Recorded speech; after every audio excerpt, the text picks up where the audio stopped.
السلام عليكم ورحمة الله وبركاته. أحلى سلام على أحلى مشاهدين. معاكم أم مؤمن. حبايب قلبي ومتابعينا الغاليين، معاكم ام دودي. النهاردة حبايبي عملنا أسرع طبق كشري ممكن تعمليه، كشري مصري يعني، ومش بيحتاج يعني تكلفة كتيرة ولا حاجة، وممكن يكون من وجبات آخر الشهر اللي الواحد يتزنق ولا حاجة بيعملها، وبتبقى كل الناس بتحبها وكل الأولاد بيحبوها، وبدل ما يشتروها من بره بنعملها احنا في البيت. حاجه جميله ومضمونه في البيت، وعارفين ايه الحاجه اللي احنا حاطينها فيها، وان شاء الله تعجبكم باذن الله حبايبي، وتنفذوه لاولادكم وينول اعجابكم ان شاء الله. ان شاء الله باذن الله. زي ما انتم شايفين كده طبق الكشري اهو مغروف، والصوص الصلصه والصوص الشطه والبصل المتحمر. الحاجات اللي هي الصوصات دي اللي بتبقى مهمه قوي في الكشري المصري بالذات حبايبي، علشان بتدي طعم حلو قوي. يلا بينا بقى نشوف المقادير مع بعض. احنا معانا هنا بصل متقطع جوانح، ده عشان خاطر الورد زي ما بيقولوا، وبصله تانية مفرومه، ومعانا راس توم حلوه كده ومضروبه بفلفل اخضر حامي، ومعانا رز، ومعانا مكرونه حبايبي هنا هي زي ما حضراتكم شايفين وشعريه، وهنا صلصه طماطم، وهنا عدس بجبه وخل وزيت وملح وفلفل وشطه، ومعانا هنا حبايبي برضو دقيق. تعالوا بقى حبايبي نشوف هنعمل ايه كده، ونبدا الوجبه بتاعتنا ازاي. هنا حبايبي البصل الجوانح اول حاجه بنعملها ان احنا بنحطه في الدقيق، وبنحاول نفكه من بعضه ونخليه يتشرب من الدقيق كويس قوي، وبنجيب بعد كده مصفى وبنصفي البصل ده من الدقيق خالص زي ما انتوا شايفين علشان ميبقاش فيه دقيق زياده، ونبدا بعد كده ان احنا نقليه. هنا حبايبي بقى حضرنا طاسه وفيها شويه زيت حلوين كده، ونزلنا بالبصل بعد ما نخلناه من الدقيق الزياده، وهنحمره ونستنى عليه شويه كده لغايه ما يتحمر ويطلع لنا في الاخر مقرمش وجميل. الدقيق ده بيعمل طبقه كده حبايبي على البصل، بيخليها مقرمشه وحلوه قوي، وده حاجه برضو من ضمن الحاجات اللي بتحط على الكشري، بتديله تيست عالي قوي، وبتدي للطبق قيمه كده غذائيه كمان. بنسميه ورد، ده مساء الورد يا ورد. مساء الفل يا جميل. اتفضل يا معلم. بس حبايبي هنا ايدينا على طول فيه كده علشان البصل على طول احنا زي يعني ما متعودين يعني اي حاجه ما بنسيبش حاجه من ايدينا، واحنا على النار بالذات يا حبايبي، علشان مفيش حاجه تبوظ مننا، وحرام الحاجه دلوقتي بقت غاليه ما ينفعش كمان نكلفها مره واثنين وثلاثه، حرام. ايوه صح. هنا اهو بنقلب باستمرار لغايه ما هيدينا اللون اللي احنا عايزينه. ما تسيبهاش على النار لغايه ما تبقى غامقه قوي، يعني اول ما تلاقي انها اخدت اللون البني الفاتح اللي زي ده كده بتشيليه على طول. ننتشل بقى البصل من ايه؟ من قاع الطاسه. بصوا حبايبي هنا كده، معلش هو التصوير عليه كده من شويه. على جنب. هنا كل ده اهو بنحاول نصفيه كويس قوي من الزيت. طبعا بنطلعه بقى بنحطه في صينيه عشان يتعرض للهواء. مش عارفه اطلعه عشان بايد واحده. اهو. هنا حبايبي بعد ما بنخلص انا برش عليه ملح وفلفل اسود مع البصله. دي كانت طريقه والدتنا الله يرحمها، ويغفر لها ويسامحها يا رب. كانت دايما ترش لنا على البصله كده ملح وفلفل، وبتشرب البصل كده بالملح والفلفل، ونسيبوه بقى كده في الهواء شويه كده هينشف يا حبايبي. هنا في حله حطينا ميه طبعا وزيت وملح، واول ما غلت نزلنا بالمكرونه بنسلقها، وعندنا حله تانية هنا حاطين فيها ميه برضو. الحلقه التانية دي حبايبي دي اللي فيها الميه اللي هنسلق فيها العدس ابو جبه، ماشي؟ ابو جبه وقفطان. اهي بنقلب المكرونه حبايبي عشان ما بنقلب المكرونه عشان ما تلزقش في الحله. وهنا الميه اول ما بتغلي حبايبي اهي هنعمل ايه؟ هننزل بالعدس طبعا بعد ما نكون غاسلينه طبعا وتمام وزي الفل. والله انت عارفه المحلات هناك ولا بتغسل ولا بتنقي، لا ما هو بيعملش. احنا بنقي العدس بتاعنا معلش يا جماعه التليفون وقع بس. طبعا احنا هنغليه ونسويه. التليفون نط من ايدي. هنا بقى حبايبي هنبدأ نعمل الدقة اللي هي بالشطة. في ناس بتحمر الشطة، انا بصراحة ما بقدرش استحملها لما بتتحمر، بصراحة بتخلي الواحد بياخد معلقة الشطة من البرطمان، ما بستحملهاش، يفضل يعطس يومين قدام. هنا بناخد شوية من الثوم اللي احنا ضربناه بالفلفل الاخضر الحامي، هنحطه في الكبة او اي حاجة انت بتفرمي هنا بقى حبايبي زي ما انتم شايفين احنا حطينا التومه المضروبه قبل كده بالفلفل الاخضر، معانا ملح وكمون وكزبره وفلفل اسود وبابريكا، كل دول هننزل بيهم على البصل على التومه بالفلفل الاخضر. ومعانا كوبايه الا شويه كده ميه، او كوبايه ميه لو انت عايزاها خفيفه، والميه تكون دافيه شويه ما بتبقاش بارده يعني. وهنضربهم بقى في الكبه دي اللي بتبقى موجوده في الازايز عند بتوع الكشري يعني. زي ما انتوا شايفين البابريكا بقى بتديها اللون ده، بتديها اللون المحمر ده الحلو ده.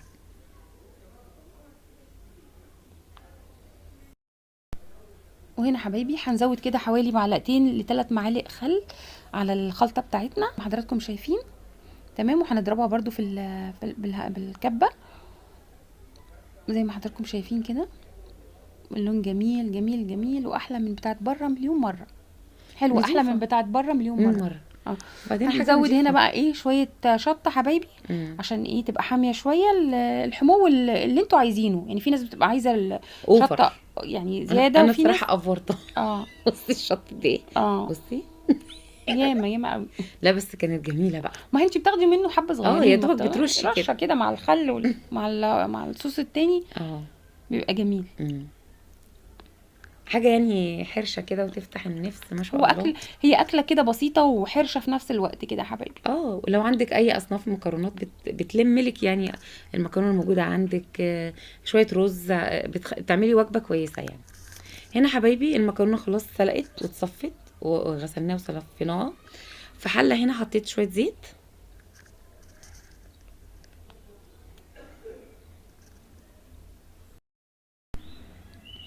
هنا حبايبي بعد ما نزلنا بشويه الزيت دول، طبعا المكرونه هنا عندنا هنا مغسوله وتمام وزي الفل وسبناها تتصفى. هننزل بقى حبايبي بالمكرونه على شويه الزيت دول، ونحاول نقلبها كده في الحله، ونرش عليها شويه ملح وشويه فلفل زي ما حضراتكم شايفين معانا كده. اهي المكرونه اتصفت اهي وزي الفل واتغسلت بعد ما اتسلقت. هننزل بيها على الزيت. تنزلي بقى. هننزل اهو بس بنستنى الزيت يسخن شويه. لو انا افضل اتكلم كتير كده يعني. ادي نزلنا اهو. ماشي تمام. هتنزل المره دي. هنرش بقى ايه شويه هنا ملح الميزه وفلفل. دي اللي بتخليها ان المكرونه تفضل ايه مفرفره معاكي يعني. في ناس بتسلقها بس ما تعملش الخطوه دي، بس لازم كل شويه ترش عليها ميه بقى عشان تلاقيها دايما ايه لا. مفرفره. هي بتبقى الزيت معجنه ده تانية كده، بتبقى معجنه. الطريقه دي هي اللي بتبقى تبقى احلى، حلوه، تبقى كل مكرونيه بمكرونتها كده. مكرونتها. وطبعا هنتبلها برضو بشويه الملح والفلفل. دلوقتي اهو هنرش عليها شويه ملح ونرش عليها شويه فلفل كده اهو، ونقلب كده حبايبي بقى المكرونه. هي تتاكل لوحدها كده والله وجبه. والله حلو المكرونه البيضاء جميله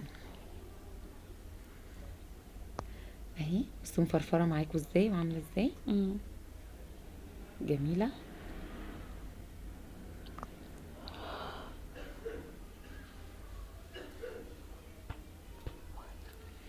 هنا بقى حبايبي في حله تانية هنحط زيت وعندنا البصله اللي احنا كنا فرمينها هننزل بيها على الزيت، بس لما الزيت طبعا يسخن شويه.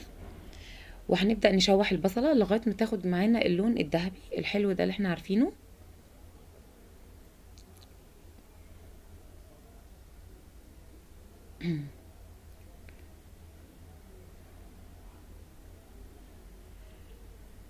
احنا هنا عماله حبه بحبه مش عارفه انزل كل البصل.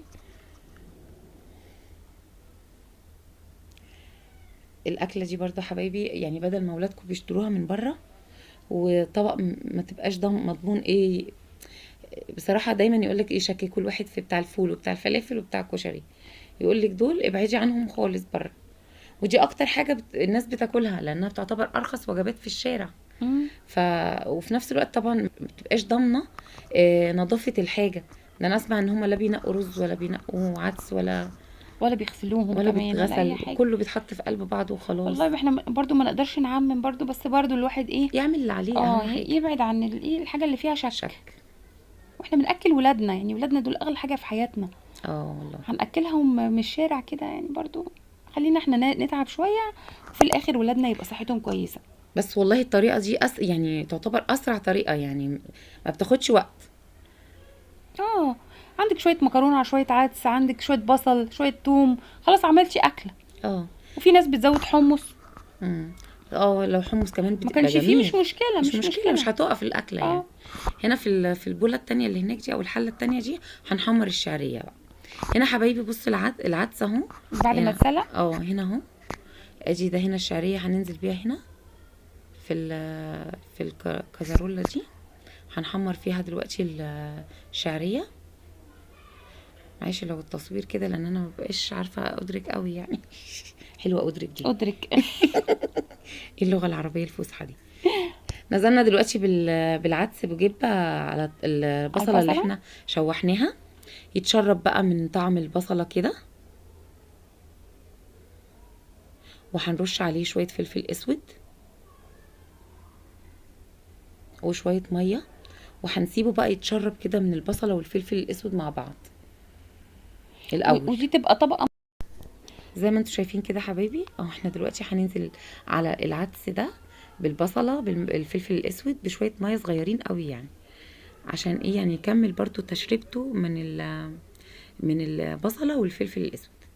هنا اهو حبة برضو فلفل اسود صغيرين. وبنقلبها. هنحط بس يا دوبك شوية مية صغيرين كده، يتشرب كده بقى ايه من البصل والفلفل الاسود.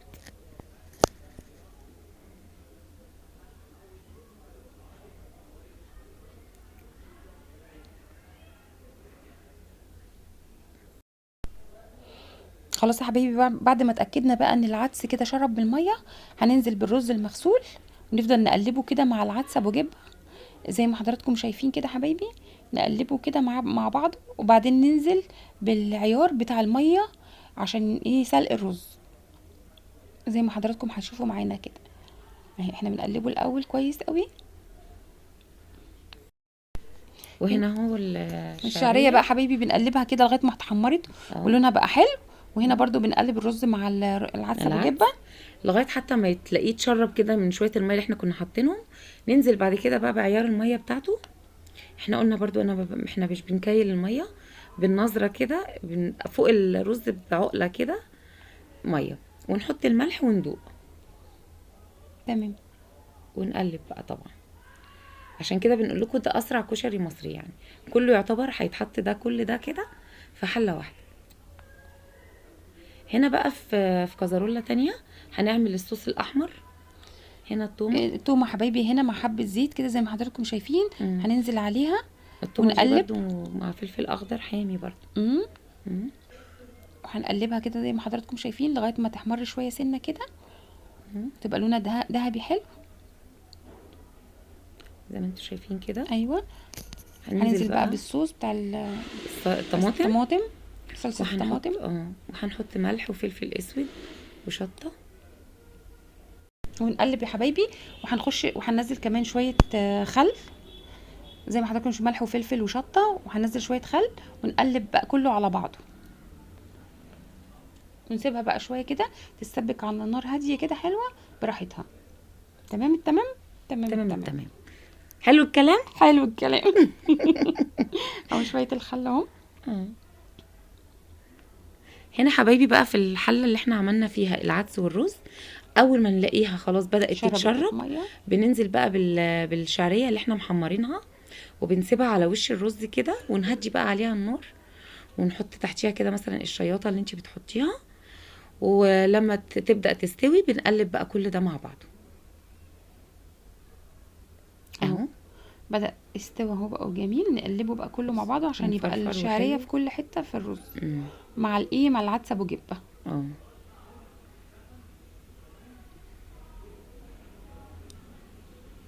شفتوا سهل ازاي؟ جميل. ده بقى احسن ما تعملي حله كم مكرونه وحله رز وحله عدس وحله مش عارف، هي كلها تعتبر ايه؟ خلطه بيضه بالصلصه. كله في حله واحده.